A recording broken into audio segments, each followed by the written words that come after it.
Halo, salam jumpa pemirsa. Agropelita News kembali hadir menyapa Anda edisi hari ini, Kamis 26 Oktober 2023. Selain dua informasi tadi, redaksi kami juga telah menyiapkan sejumlah informasi menarik dan aktual lainnya. Bersama saya Elfrina Rahma dan berikut kita simak bersama Agropelita News selengkapnya.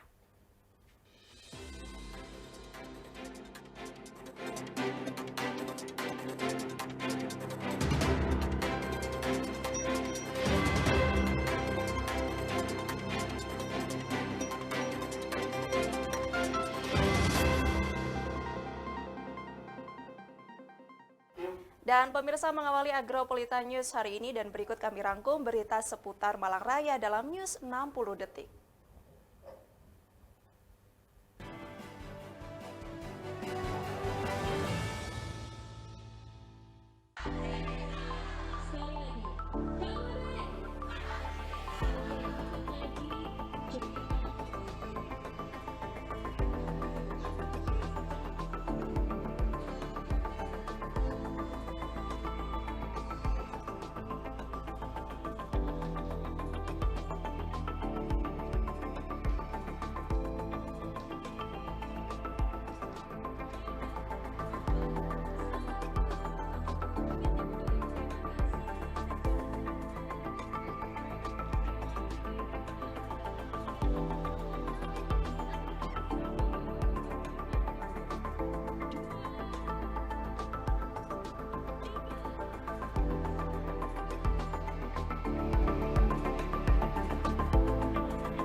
Pemirsa, dalam rangka Hari Jadi Kota Batu yang ke-22, Dinas Pariwisata Kota Batu menggelar event fashion show bertajuk Fashion Show for Anniversary Pesona Wastra Kota Batu. Gelaran fashion show ini digelar di Geraha Pancasila Balai Kota Amang Tani Kota Batu dan diikuti oleh kurang lebih 38 OPD di lingkungan pemerintah Kota Batu. Berikut liputan selengkapnya untuk Anda.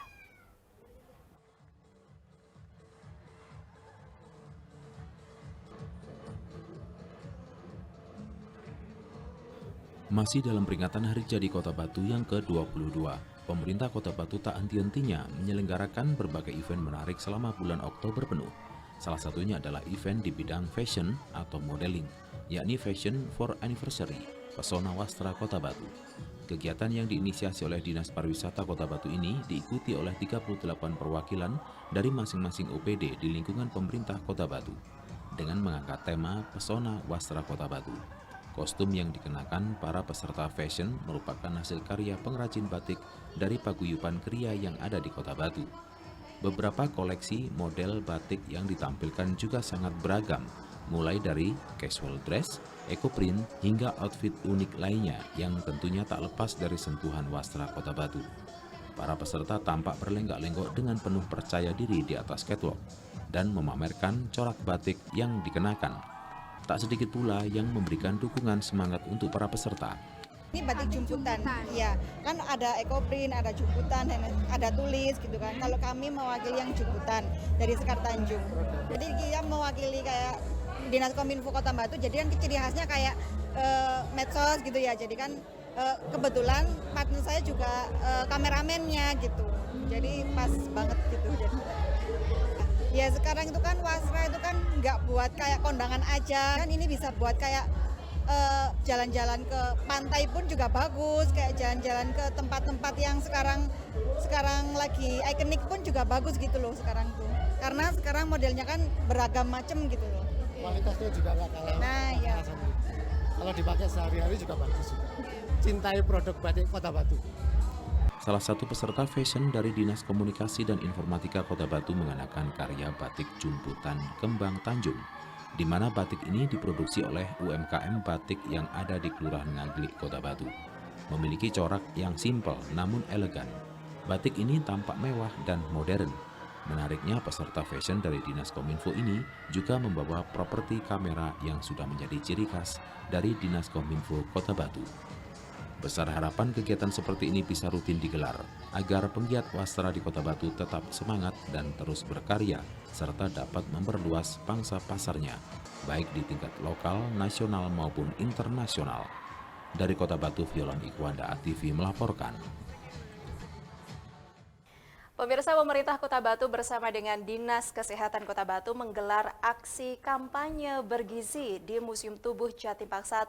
Aksi ini dilakukan untuk mencegah remaja anemia dan juga stunting, dihadiri oleh pejabat di lingkungan pemerintah Kota Batu.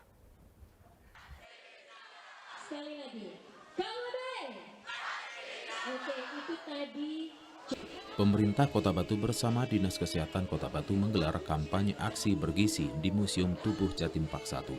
Kampanye ini melibatkan sejumlah pejabat, mulai dari asisten administrasi umum, kepala dinas kesehatan, kepala dinas pendidikan, ketua TPPKK Kota Batu, dan ketua DWP Kota Batu. Kampanye ini memiliki dua program utama, yaitu program konsumsi tablet zat besi untuk para remaja putri dan program isi piringku.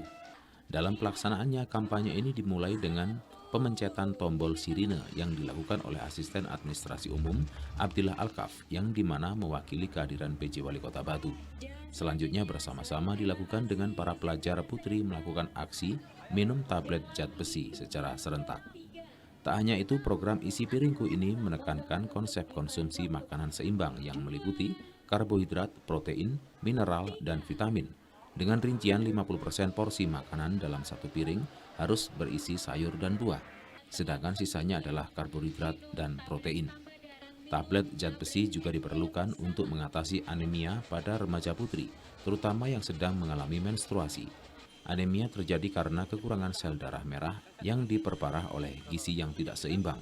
Oleh karena itu, tablet zat besi ini penting untuk membantu mengatasi masalah anemia, dan juga cukup dikonsumsi oleh pelajar remaja sekali dalam seminggu. Ini seperti apa nih, Bu? Ya, jadi aksi bergizi ini adalah program baru inovasi kami yang menggabungkan dua program. Jadi ada program aksi bergizi untuk teratur minum FE, terutama untuk remaja putri. Yang kedua untuk kampanye isi piringku. Jadi membiasakan kembali makan dengan makanan yang bergizi dan seimbang, terutama untuk remaja. Bu, poin penting dalam aksi gizi ini apa sih, Bu? Memang tujuannya? Ya, tujuannya adalah kampanye dan pembudayaan kembali untuk makan secara sesuai dengan isi piringku, gizi seimbang. Dari Kota Batu, Vicky ATV melaporkan. Dan pemirsa, usai jeda berikut kami akan segera kembali. Untuk itu tetaplah bersama kami di Agropolita News.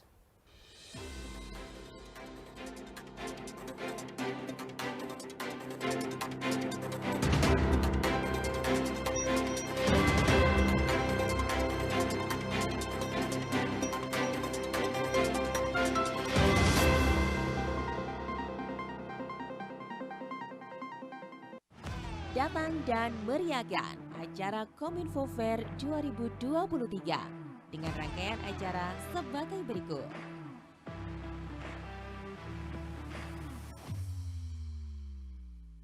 Jumat dan Sabtu 27 dan 28 Oktober 2023 pukul 1 siang di GOR Gajah Mada, Kota Batu.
terima kasih pemirsa Anda masih bersama kami di Agropolitan News. Kita lanjutkan ke informasi lainnya dari Kota Malang.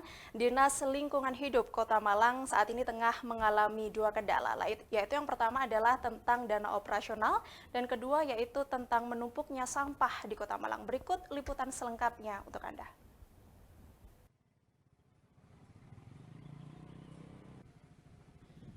Dinas Lingkungan Hidup Kota Malang dihadapkan pada dua masalah utama yang belum tuntas. Di antaranya adalah keterbatasan anggaran operasional dan potensi kejenuhan sampah di Kota Malang. Kepala Dinas Lingkungan Hidup Kota Malang mengatakan keterbatasan anggaran operasional dan potensi kejenuhan sampah adalah dua hal utama yang harus diselesaikan. Karena anggaran pengelolaan sampah yang minim berdampak pada timbulnya potensi kejenuhan sampah. Ditambah anggaran dalam operasional tugas dan fungsi pengelolaan lingkungan juga minim. Sementara pelayanan optimal kepada masyarakat selalu menjadi tuntutan dalam mendukung konsep pembangunan di Kota Malang. Sebagai peraih Piala Ajipura tahun 2023 harus berkomitmen dalam menjaga kelestarian lingkungan di Kota Malang. Kota sekarang ini sudah menjadi PJD Kota Malang. Ada beberapa catatan memang yang terkait dengan standar pelayanan itu memang harus memenuhi secara kriteria masyarakat. Namun tentunya berbalik lagi dengan basisnya anggaran. Nah, kami juga menyampaikan memang ada keterbatasan anggaran yang secara tusi kami untuk melaksanakan tugas ini memang masih berkembang sekali dengan masalah anggaran. Namun maksimalisasi daripada suatu program tentunya kita akan selaraskan berdasarkan dengan tusi yang memang diharapkan dilaksanakan. Harapan-harapan yang lainnya tentunya terkait dengan pengelolaan persampahan. Tapi ini memang sudah kita sampaikan bahwasannya potensi kejenuhan masalah persampahan dan pengelolaan persampahan ini memang sangat minim. Beberapa yang terkait dengan beberapa kerjasama dengan pemerintah, Kemendagri juga sudah kita sampaikan dan harapan kami di 2024 itu realisasinya memang bisa secara kerjasama antara pemerintah Kota Malang dengan Kemendagri melalui konsep bantuan dari pembunya ini bisa selaras di tahun 2024 ini dan bisa terlaksana. Sementara PJ Wali Kota Malang mengatakan ada penurunan PAD anggaran pada tahun 2024 mendatang yang pasti akan berdampak pada anggaran DLH Kota Malang. Namun PJ Wali Kota mengatakan hal ini tidak akan banyak berpengaruh pada layanan DLH. Dengan 2024 ini kan kita ada target PAD yang turun. Nah, ini berimbas juga kepada lingkungan hidup yang kita akan kurangi, tetapi hasil penjelasan dengan Kepala Dinas dan mudah kita lihat langsung bagaimana memang kegiatannya yang nanti akan kita evaluasi di pembahasan di PRD besok untuk untuk pembangunan fisik yang Dirinya juga akan melakukan serangkaian evaluasi bersama dengan DPRD Kota Malang terkait dampak dan solusi dari penurunan PAD terhadap dua masalah ini. Dari Kota Malang, Saiful Akbar, ATV melaporkan. Sementara itu, pemirsa, pemerintah Kota Malang bersama dengan Bages Bangpol Kota Malang dan juga Forkopimda mengajak seluruh insan pers se-Malang Raya untuk mengikuti gelaran wawasan kebangsaan. Aksi ini diperuntukkan kepada insan pers untuk memberikan edukasi kepada masyarakat dalam menjelang pemilu 2024 nantinya.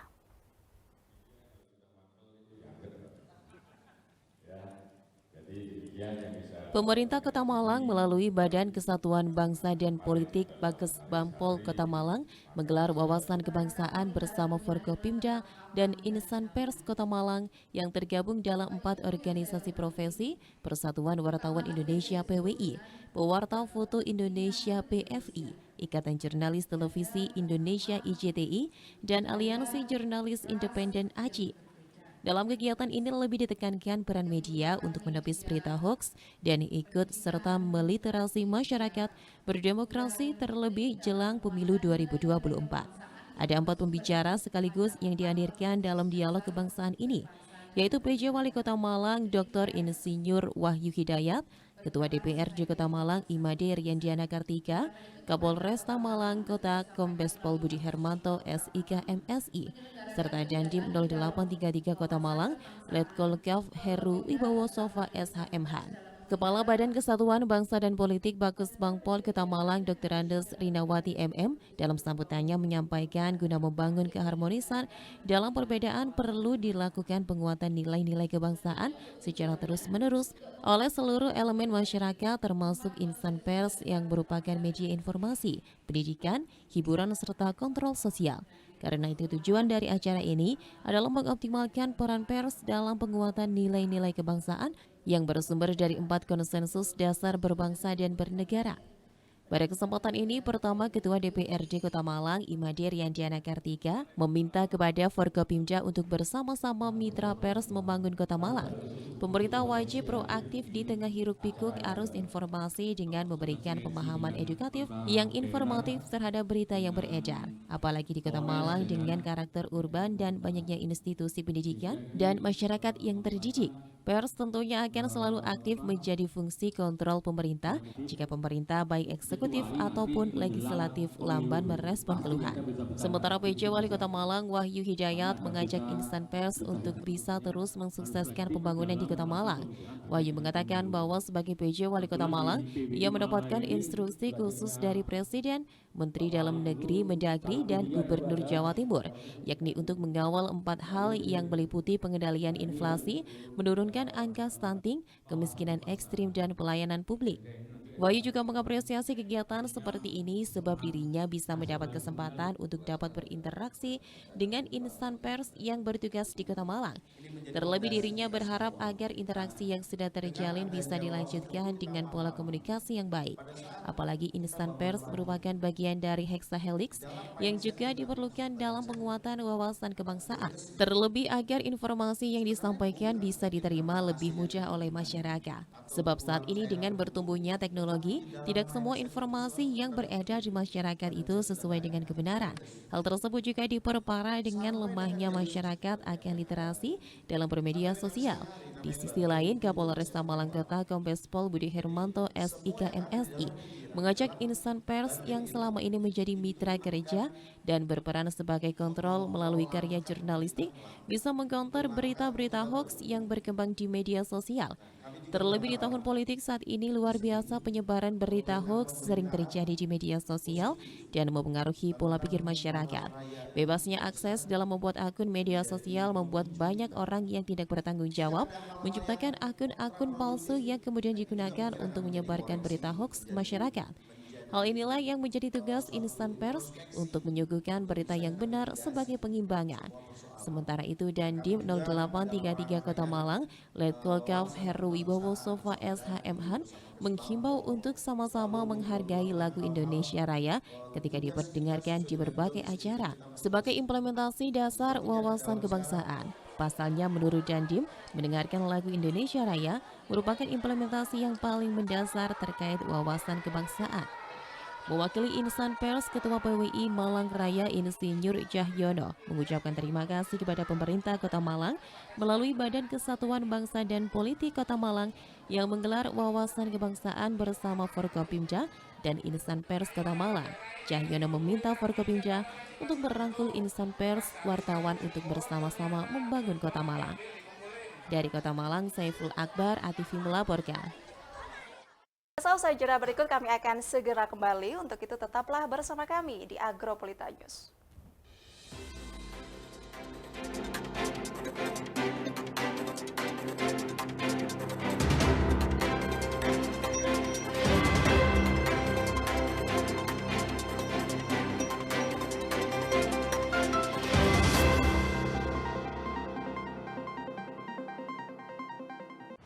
Datang dan meriahkan acara Kominfo Fair 2023 dengan rangkaian acara sebagai berikut.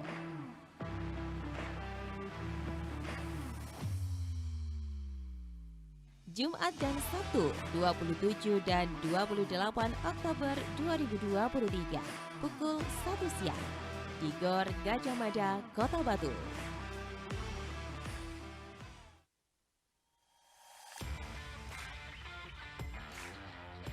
Kami sajikan beragam fakta, informasi dari seluruh dunia. Berasal dari negara Jerman, di mana dalam memperluas wawasan Anda. Dan tetap menjadi orang terpilih nomor 2 juga sering digunakan dalam News Fakta dan Unik setiap Rabu dan Kamis pukul 11.30 hanya di ATV.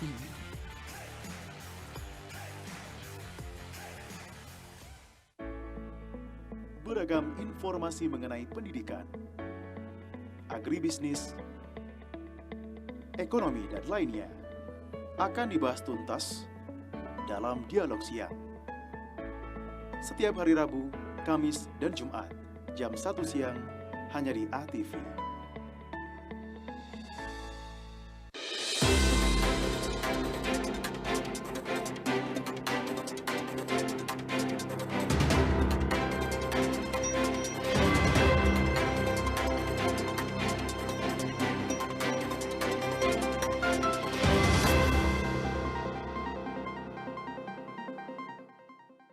Ya, terima kasih pemirsa Anda masih bersama kami di Agropolita News. Kita lanjutkan ke informasi lainnya, yaitu tentang fokus dari PJ Wali Kota Batu dalam percepatan pemulihan ekonomi, yaitu melalui peningkatan dari daya UMKM, kemudian ada PKH dan juga program tidak layak huni.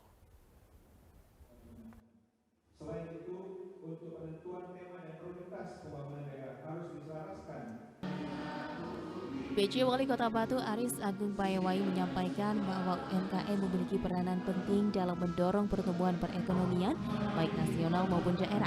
Hal ini sesuai dengan amanat Undang-Undang Dasar 1945 dalam pasal 33 ayat 4 bahwa UMKM merupakan bagian dari perekonomian nasional yang mandiri dan memiliki potensi besar untuk meningkatkan kesejahteraan rakyat.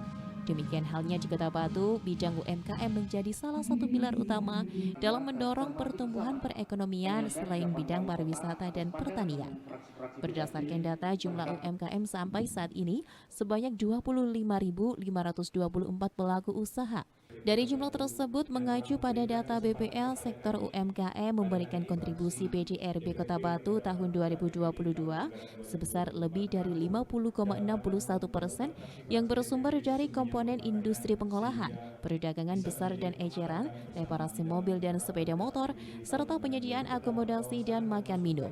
Dari data tersebut di atas menunjukkan bahwa sektor UMKM memiliki peranan penting dalam mendorong pertumbuhan dan pemulihan perekonomian daerah, sehingga perlu dilakukan langkah-langkah guna mendorong pertumbuhan UMKM agar bisa berkembang, yang antara lain program pelatihan fokus pada pengembangan industri manufaktural lokal mencakup sektor produksi makanan dan minuman, tekstil, batik, dan manufaktur kreatif seperti kerajinan tangan yang berorientasi pada produk-produk dengan nilai tambah tinggi. Memberikan dukungan khusus untuk usaha kecil menengah UKM dan usaha mikro kecil dan menengah UMKM dalam sektor produksi berupa akses pembiayaan, pelatihan dan akses pasar yang lebih luas, akses ke pembiayaan untuk membantu individu, UKM dan bisnis dalam mengakses pembiayaan yang terjangkau, inovasi untuk mendorong penggunaan teknologi guna meningkatkan produktivitas dan daya saing ekonomi. Selanjutnya dalam rangka mendukung pengurangan angka kemiskinan ekstrim di Kota Batu, pemerintah Kota Batu juga telah mengalokasikan program Keluarga Harapan PKH dan program Rumah Tidak Layak Huni sesuai dengan peraturan Menteri Sosial nomor 1 tahun 2018 tentang program Keluarga Harapan. Kriteria kelompok penerima manfaat yang dapat menerima bantuan PKH adalah keluarga dan atau seseorang yang miskin dan rentan, serta terdaftar dalam data terpadu program penanganan fakir miskin yang memiliki komponen kesehatan, pendidikan dan atau kesejahteraan sosial. Berdasarkan data dari Kementerian Sosial, jumlah kelompok penerima PKH Kota Batu sebanyak 3.711 KPM atau kelompok penerima manfaat. Diharapkan melalui program PKH dapat meningkatkan taraf hidup melalui akses layanan pendidikan, kesehatan dan kesejahteraan sosial, sehingga dapat mengurangi beban pengeluaran dan meningkatkan pendapatan yang pada akhirnya dapat mengurangi kemiskinan dan kesenjangan di masyarakat. Program lain dalam rangka mendukung pengurangan angka kemiskinan ekstrim di Kota Batu adalah program Rumah Tidak Layak Huni, di mana dalam pelaksanaannya dapat dilaksanakan dengan dua mekanisme, yaitu bagi warga tidak mampu yang telah masuk dalam data terpadu kesejahteraan sosial DTKS, dapat diberikan program RTLH berupa bantuan uang melalui Dinas Sosial mengacu pada Permensos nomor 6 tahun 2021 tentang perubahan atas Permensos nomor 20 tahun 2017 tentang rehabilitasi sosial rumah tidak layak huni dan sarana prasarana lingkungan. Bagi warga tidak mampu yang belum masuk dalam data terpadu kesejahteraan sosial DTKS, dapat diberikan program RTLH berupa bantuan dalam bentuk bangunan rumah melalui Dinas Perumahan dan Kawasan Permukiman mengacu pada Permen PUPR nomor 07 tahun 2022 tentang pelaksanaan bantuan pembangunan perumahan dan penyediaan rumah khusus dan Peraturan Menteri Pekerjaan Umum dan Perumahan Rakyat nomor 10/PRT/M/2019 tentang kriteria masyarakat berpenghasilan rendah dan persyaratan kemudahan memperoleh rumah bagi masyarakat berpenghasilan rendah. Dalam Raperda APBD tahun 2024 telah dialokasikan anggaran sementara program Rumah Tidak Layak Huni RTLH atau bedah rumah sebanyak 97 unit atau sebesar Rp2.910.000.000. Dari Kota Batu, Abraham Patrika ATV melaporkan. Sementara itu, pemirsa, yang menjadi salah satu poin pembahasan dalam rapat paripurna terkait dengan RAPBD tahun 2024 yang diselenggarakan di kantor DPRD Kota Batu, yaitu tentang meningkatkan pendapatan dari kemandirian Kota Batu sesuai dengan peraturan perundang-undangan. Berikut liputan selengkapnya untuk Anda.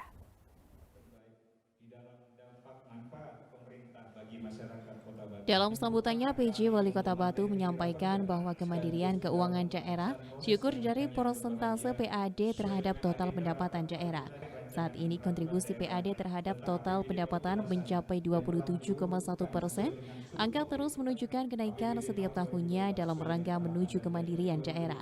Dalam upaya untuk meningkatkan kemandirian daerah, pemerintah Kota Batu telah melakukan beberapa upaya yang dilakukan guna meningkatkan PAD, yaitu dengan melakukan intensifikasi dan ekstensifikasi tanpa menimbulkan high cost ekonomi terhadap perkembangan arus investasi, sebagaimana saran dan masukan fraksi-fraksi DPRD, yang antara lain percepatan penyiapan peraturan kepala daerah dan ketentuan teknis lainnya sebagai pelaksanaan dari Raperda Pajak Daerah dan Retribusi Daerah yang sudah disetujui bersama, melakukan pendataan dan validasi serta penilaian kembali terhadap data potensi pajak dan retribusi daerah dengan menggunakan teknologi informasi, pemenuhan sarana dan prasarana gereja termasuk pemanfaatan teknologi informasi, salah satunya dengan melakukan penagihan dan pengawasan berbasis teknologi melalui pemasangan alat rekam transaksi usaha, serta peningkatan SDM unit pengelola pendapatan baik dalam kualitas maupun kuantitas, melakukan kebijakan reward and punishment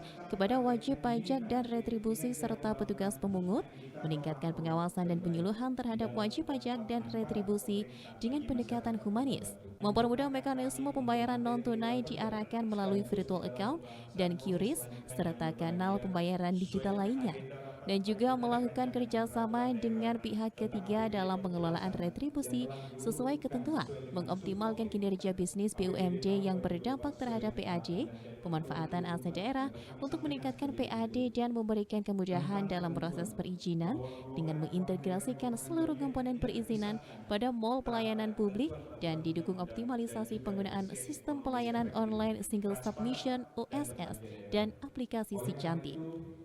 Dari Kota Batu, Abraham Patrika ATV melaporkan.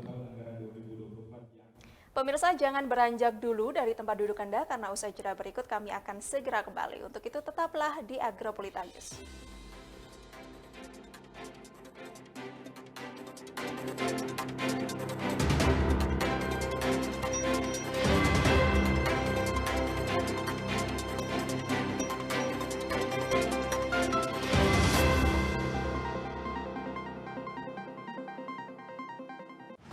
Datang dan meriahkan acara Kominfo Fair 2023 dengan rangkaian acara sebagai berikut.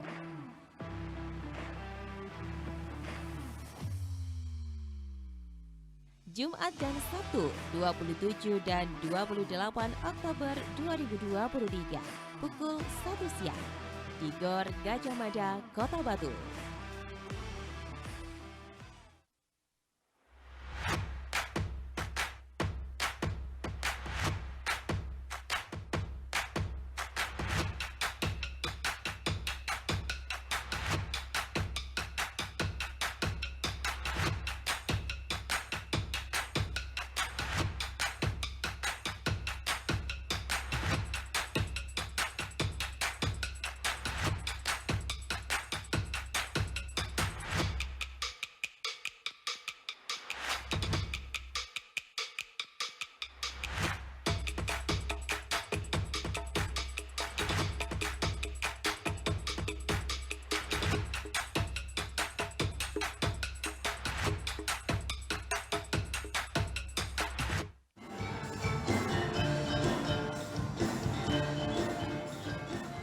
Selendang Sari, seni pertunjukan, dangdut, dan campur sari. Setiap hari Selasa, jam 7:30 malam, live hanya di ATV. Selendang Sari, dijamin Selendang Sari, dansa semasa.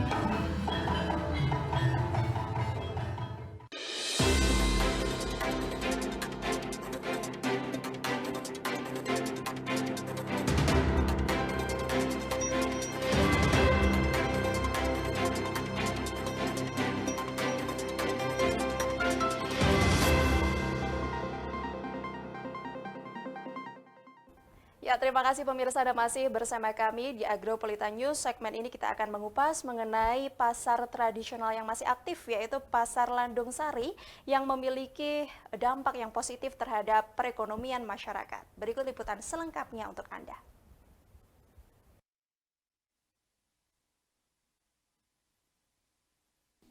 Salah satu pasar di Malang yang masih cukup aktif beroperasi yakni Pasar Landung Sari.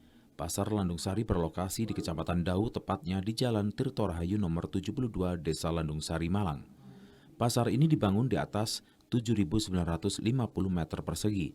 Pasar Landung Sari dikelola oleh swasta dengan status hak milik khas desa. Pasar tersebut sempat tidak beroperasi selama bertahun-tahun dan aktif kembali pada 1 Mei 2017 silam dengan harapan dapat menjadi wadah masyarakat untuk menambah penghasilan. Mulai bangunannya direnovasi, lokasi area parkirnya diperluas guna untuk mempermudah akses menuju pasar. Proses pembangunan Pasar Landung Sari dimulai pada tahun 2002 sampai dengan 2005. Tetapi karena sepi peminat, Pasar Landung Sari seperti mati suri bertahun-tahun. Pasar Landung Sari memiliki sekitar 136 unit kios ditambah 138 los dengan ukuran yang berbeda-beda. Tak hanya sistem sewa, para pedagang juga dapat menjalani kios dengan hak pakai. Awalnya sistem sewa dijalankan selama 2 tahun sekali. Tetapi saat ini pedagang dapat membayar sewa per tahun untuk penyesuaian laporan anggaran desa. Meski Pasar Landung Sari dikelola oleh pihak swasta, tetapi dinas terkait tetap menjalankan pengawasan mengenai SOP dan regulasi lain yang berlaku. Pemerintah pengelola menyiapkan pihak petugas yang mengangkut sampah secara rutin. Pasar Landung Sari termasuk pasar tradisional yang tertata rapi dan bersih. Pasar Landung Sari memberdayakan warga sekitar sebagai petugas parkir dan keamanan sehingga pengunjung pasar pun merasa nyaman dan aman selama berbelanja. Keberadaan Pasar Landung Sari menjadi salah satu contoh mengenai sinergitas baik antara warga dan pemerintah setempat dalam membangun pasar tradisional dalam maraknya pasar modern. Ini kan pasarnya 5 tahun. Ini yang mulai kecil. Pedagang kecil. Pasar baru. Di pasar baru kabupaten. Jadi kalau anggap itu besar, pedagang. Karena kalau menentukan itu yang naik-naik itu. Naik besar, dari itu yang agak sulit dibenahi. Dari Pasar Landung Sari, Dau, Malang, Darius ATV melaporkan. Ya, pemirsa, kita beralih ke dunia olahraga. Jelang bergulirnya Liga 3 Jawa Timur, klub sepak bola asal Malang yaitu Persema kini akan menggelar seleksi pemain. Dan dari seleksi pemain ini nantinya akan diambil 24 putra dan putri terbaik yang akan mewakili dari Persema untuk maju ke Liga 3 Jawa Timur.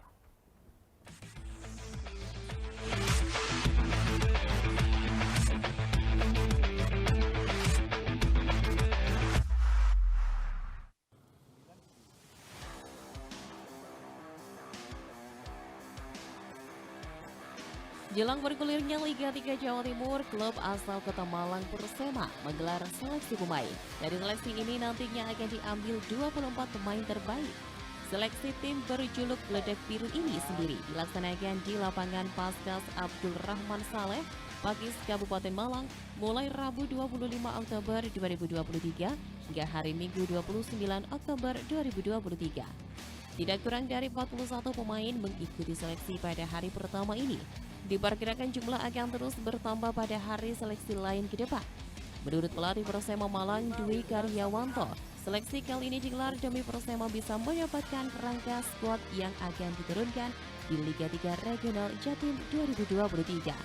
Pelatih yang akrab disapa Anto ini mengutarakan bahwa ia memberikan beberapa kriteria yang telah ditetapkan sebagai kekuatan utama Bluejek Biru nantinya. Ini untuk seleksi, ya jelas untuk kriteria sesuai dengan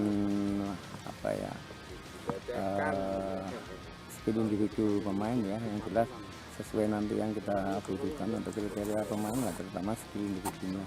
Kita harus ada pemain yang strong, ada yang pemain kunci, dan ada yang pemain yang pemikir, dan gitu dalam satu tim. Jelas seperti itu. Kemudian ada berapa coach yang ikuti seleksi? Sementara untuk tahap awal ini sekitar 45 ini. 45. Ya. Nanti kan seleksinya ini 3 hari ya, itu apa gugur atau gimana sistemnya? Yang jelas nanti tetap kalau memang kita yang jelas kita ambil yang kira-kira yang masih kurang benar, ya nanti kita ambil dulu, kita buang dulu, baru nanti kita cari yang lebih bagus, pelan-pelan nanti.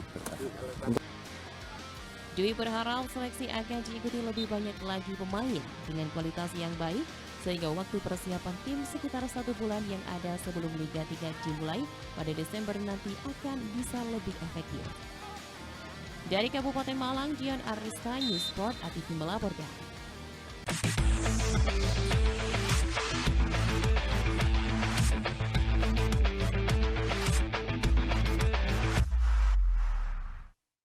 Dan pemirsa, berikut kami tampilkan informasi perakiraan cuaca untuk daerah Malang Raya pada edisi esok hari, yaitu Jumat 27 Oktober 2023 dari BMKG Stasiun Klimatologi Kelas 2 Malang.